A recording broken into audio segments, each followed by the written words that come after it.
안녕하세요. 서주원입니다. 오래간만에 뵙는데요. 저는 항상 볼 때마다 오래간만에 뵙는 것 같아요. 그래도 꾸준하게 제가 올린 영상 봐주시고 또 고맙다고 이렇게 댓글이나 이렇게 알려주시는 분들 때문에 제가 까먹고 살다가도 이렇게 생각이 나서 다시 녹화를 하게 됩니다. 여러분들은 코로나 시대에 어떻게 지내고 계세요? 저 같은 경우도 한 2달여 만에 학교를 어저께 갔었거든요. 잠깐 들려서 뭐 가지러 갈 게 있어서 그래서 다녀왔습니다. 그 다음 학기 준비를 해야 되는데 아직 학교들이 100% 다 온라인으로 갈지 그 다음에 하이브리드로 해야 할지 그리고 페이스 투 페이스를 해야 될지 이렇게 정하지 못하는 학교도 있는 것 같은데요. 저희 학교 같은 경우는 많은 수업들을 지금 하이브리드로 하려고 준비를 하고 있습니다. 그래서 거의 박사 수업도 하이브리드로 많이 하는 것 같고요. 그 다음에 뭐 스튜디오 수업을 해야 되는 아키텍처나 뭐 이런 쪽 과들도 하이브리드로 하려고 준비를 하고 있더라고요. 어떻게 되게 뭐 쉽지는 않을 것 같지만 그래서 정말 뉴노멀이 만들어지고 있는 것 같다라는 생각이 많이 듭니다. 저는 이제 가을 학기 수업 준비 때문에 그 퍼블리셔들한테 이제 나 이 책을 데스크 카피로 좀 보내달라. 그러면 이제 퍼블리셔들이 이제 보내주거든요. 보내주는데 이제 그 책을 학교로 보냈기 때문에 책을 가지러 갔었어요. 근데 이제 어떤 퍼블리셔들은 온라인 카피밖에 없는 경우도 있고 어떤 퍼블리셔는 이제 둘 중에 제가 선택하는 걸로 되어 있기도 하고 하는데 저는 그래도 되게 옛날 스타일이라서 그런지 몰라도 그냥 종이로 된 책을 보내주는 게 제일 좋더라고요. 그 전자북 같은 경우는 읽기도 힘들고 그 다음에 어떤 경우는 뭐 PDF로 보내주는 경우도 있기는 한데 그럴 경우에 이게 책이랑 제본 모양이 똑같지가 않아요. 그래서 읽기 되게 불편하거든요. 텍스트만 쭉 붙어 있기 때문에. 그래서 그런 것들은 잘 안 읽게 돼서 제가 수업 때 쓸 확률도 좀 적어지는 것 같습니다. 어쨌든 각설하고 오늘도 제가 그 라이팅 팁에 대해서 좀 얘기를 하려고 해요. 라이팅 팁은 중간중간에 계속 얘기를 할 것 같기도 한데요. 아셔야 될 것들이 많죠. 저도 처음에 이럴 경우에는 어떻게 써야 되나 되게 고민을 많이 했는데 그런 경험들이 쌓이다가 이제 조금씩 알게 되고 했는데요. 미리 알고 계시면 더 좋지 않을까요? 그래서 이 영상을 준비해 봤고요. 본격적으로 들어가서 아카데믹 라이팅하고 회사 다닐 때 회사에서 쓰게 되는 그 리포트 쓰는 거랑은 많이 다르다. 뭐 많은 분들이 알고 계시겠지만 저는 이걸 좀 뼈저리게 깨달은 게 있었어요. 깨달은 적이 있었는데 제가 회사 다니면서 저는 이제 학교 다닐 때 뭐 석사도 MBA를 했기 때문에 논문이 없었거든요. 그래서 그런 라이팅에 대해서 별로 훈련이 없었고 그러다 보니까 그냥 회사에 들어가서 쓴 라이팅이 제가 배웠던 라이팅이었던 것 같아요. 근데 이제 회사 같은 경우는 뭐 워드로 작업할 때도 있지만 중요한 것 같은 경우는 이제 파워포인트로 많이 작업을 하게 되고 그러다 보니까 이 논술식 이렇게 기술하는 게 없는 거죠. 기술하는 게 없고 무조건 대부분 이제 분리 포인트로 항상 3가지 포인트를 잡아서 하는 어떤 그런 라이팅에 굉장히 익숙해 있었어요.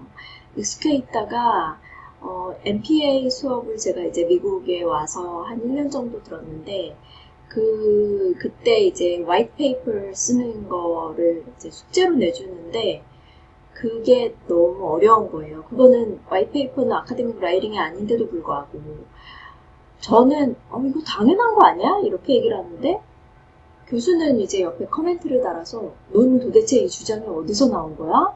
이런 식으로 얘기를 하니까 저는 저 나름대로 굉장히 답답하더라고요. 그래서 처음엔 좀 이해가 안 됐었어요. 근데 아카데믹 라이팅은 확실히 한 문장 한 문장마다 그 논리적 근거가 분명해야 되고, 그 다음에 문장 하나에서 그 다음 문장으로 넘어갈 때 이 넘어가는 게 뜬금없이 이렇게 점프를 하면 안 된다라는 거, 그런 중요한 사항들, 사실들을 이제 공부를 하면서 이제 배우게 됐었고요. 또 다른 거는 이제 미국 스타일하고 한국 스타일 다른가? 전 그것도 좀 다른 것 같아요. 이제 화이트 페이퍼는 어쨌든 아카데믹 라이팅이 아니고, 그러다 보니까 이제 저는 그걸 접근할 때 한국식 제 사고 습관으로 제가 한국에서 리포트 썼던 그 생각으로 접근을 했던 것 같아요. 보통 세 가지로 이렇게 중점을 줘서 그걸 차근차근 설명하는 거는 맞지만, 그래도 미국에서 썼던 것들은 그 논리적 근거에 대해서 굉장히 많이 교수들이 따졌었거든요. 그리고 이거는 영어와 한국어의 차이? 뭐 이렇게 얘기할 수도 있을 것 같다라는 생각도 들어요. 그러니까 미국하고 한국도 다르고, 한국 사람들이 구사하는 스타일도 다르고, 그리고 나서 또 영어라는 그 언어의 특성상 그 표현하는 것도 많이 달라지게 되고, 그러니까 주어와 목적어와 그 다음에 그 서술어, 이런 것들을 어떤 식으로 배치하는지에 따라서 이 문장의 연결이 이제 매끄럽게 되거나 아니면 팍팍 튀거나, 이런 것들을 많이 경험을 했었고 지금도 하고 있습니다. 그래서 나중에 또 말씀을 드리겠지만, 저도 이제 프루프 리딩을 이제 부탁을 하고 하는데, 보면은 제가 앞쪽에 뒀던 거를 뒤쪽으로 빼서 이렇게 이걸 뒤집는다든지 이런 것들이 많이 있더라고요. 그래서 저도 역시나 한국에서 오래 살아왔고, 그 다음에 한국말이 훨씬 편한 사람이기 때문에 아직까지도 아카데믹 라이팅은 쉽지 않은 것 같아요. 쉽지 않은 것 같고, 그래도 그나마 위안으로 삼을 수 있는 거는 쓸 때마다 조금씩은 나아지니까 이제 이런 생각을 하면서 쓰고 있는 것 같습니다.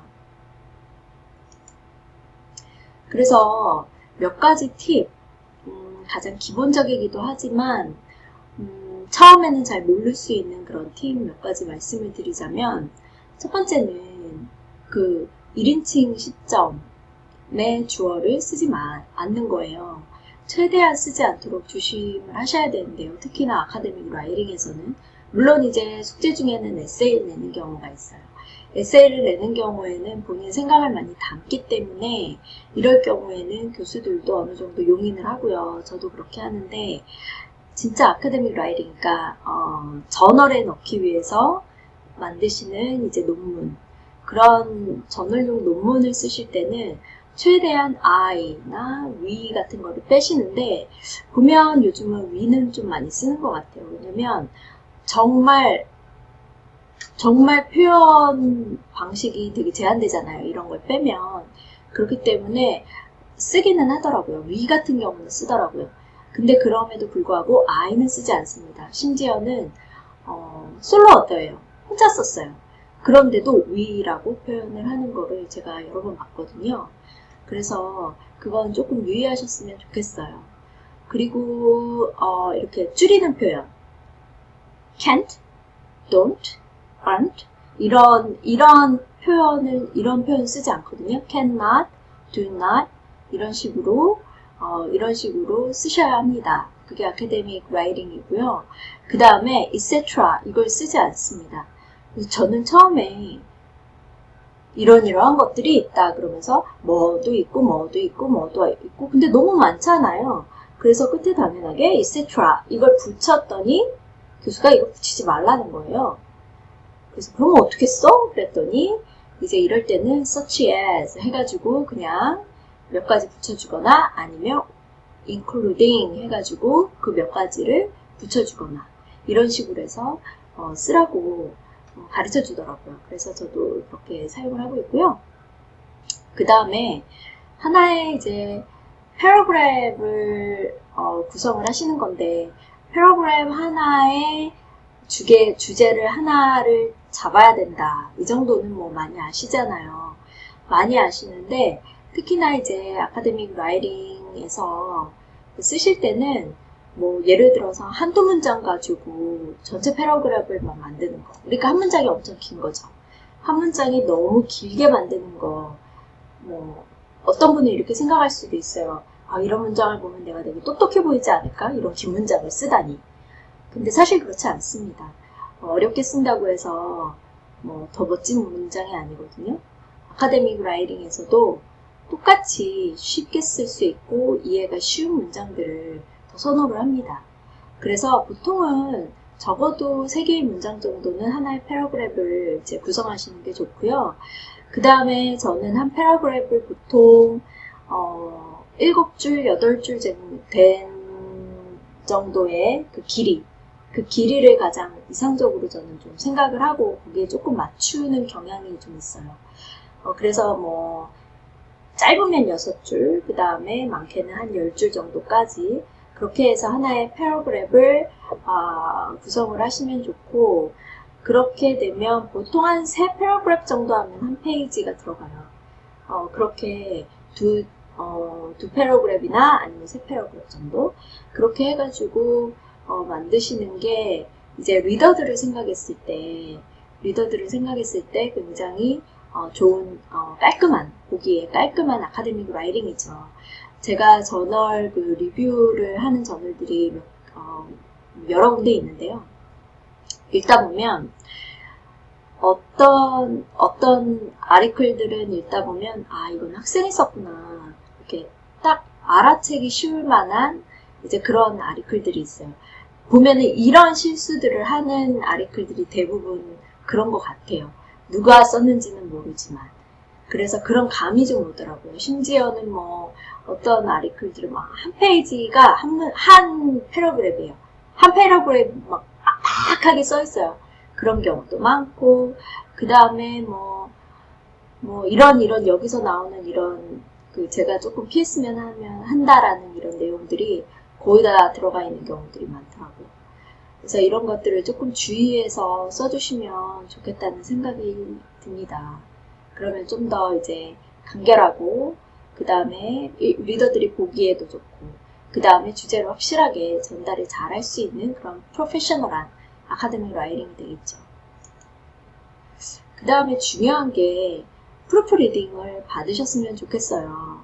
정말 내가 나는 미국에서 태어났어. 나는 1.5 세대야. 그런 분인 경우에도 좀 생각하셨으면 좋겠어요. 왜냐면 제가 예전에 어떤 그런 라이팅 관련 세션을 갔는데 그때 그 세션을 리딩했던 분이 이제 그냥 백인, 그냥 미국 사람, 남자, 나이 많으신 교수였거든요. 한 60대 됐던 것 같아요. 근데 그분 그 정도 됐으니까 아마 뭐 최소 어소시에이트에서 풀 프로페서 정도 되셨겠죠. 근데 그때 그분이 뭐라고 하냐면 나는 미국에서 태어났고 난 미국말밖에 할 줄 몰라. 그런데 나는 프루프리딩 나는 요청을 해서 난 항상 받고 있어. 이렇게 얘기를 하더라고요. 그러면서 하는 말이 이거는 영어의 그래머가 틀리고 맞고 이런 차원이 아니고 내가 영어가 모국어이고 아니고 이 차이가 아니라는 거죠. 왜냐면 이거는 프로페셔널 피스이기 때문에 프로페셔널 워크이기 때문에 그렇기 때문에 받아야 된다라는 거였어요. 그래서 사실은 그 말을 들었을 때 조금 안도가 된다고 해야 될까요? 그런 생각이 좀 들었거든요. 저런 사람도 하는데 내가 하는 게 창피한 건 아니지. 이런 생각이 들었습니다. 저는 그래서 꾸준히 프루프 리딩을 받고 있고 대신에 이제 프루프 리딩을 받잖아요. 받으면 이제 트랙 체인지로 이제 보통 오잖아요. 그렇게 해서 오면 그걸 그냥 다 억셉트 해가지고 그냥 뉴 버전을 만드는 게 아니라 제가 작업했던 거에 그 프루프 리딩 온 거를 보고 이제 한마디로 공부를 하면서 제 거를 다시 수정을 해요. 그렇게 하는 게 조금씩 이제 제 라이팅에 도움이 된다. 그래서 나중에는 프루프링을 리딩을 받아도 한마디로 피바다가 되는 그 영역이 줄겠죠. 이제 그런 거를 목표로 하는 거죠. 그래서 그런 식으로 이제 많이 받고 있습니다. 그래서 여러분들도 프루프리딩을 꼭 받으시고요. 무슨 웹사이트 같은 데가 있다고 하는데, 그런 데서 하는 게 싸지 않더라고요. 굉장히 비싼데, 그런 것보다는 차라리 주변에 아는 사람을 통해서 이제 1대1로 만나거나 아니면 뭐 줌이나 이런 걸로 미팅을 해가지고 이제 그 사람이 한테서 조금 배울 수도 있고 그 다음에 나한테 조금 신경을 써줄 수 있는 그런 사람을 찾으시는 게 더 도움이 많이 되실 것 같습니다. 오늘은 이 정도로 하고요.